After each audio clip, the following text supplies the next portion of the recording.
La bourse de Paris a plié aujourd'hui dans un marché ralenti par les tensions en Ukraine. Et L'Oréal signe aujourd'hui la plus forte hausse du CAC 40. Le groupe a réalisé un chiffre d'affaires de 5,6 milliards d'euros sur le premier trimestre. Les investisseurs avaient tablé sur un chiffre d'affaires légèrement supérieur à 5,7 milliards d'euros. Autre publication, Casino a dévoilé ce matin un chiffre d'affaires en baisse de 3,3% au premier trimestre. À change constant, les ventes du distributeur ont néanmoins augmenté de 8,3%.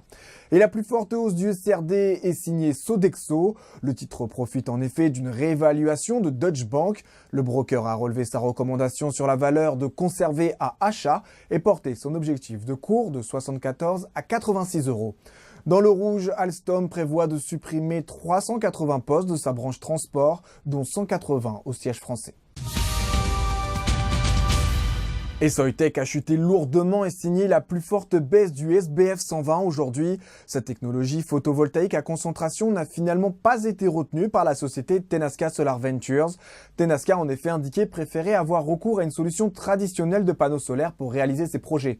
Un coup dur pour Soitec qui avait signé avec Tenaska en mars 2011 un accord pour fournir 150 MW.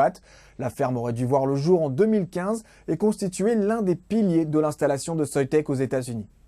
C'est la fin de ce flash, rendez-vous demain à 9h30 pour faire le point à l'ouverture.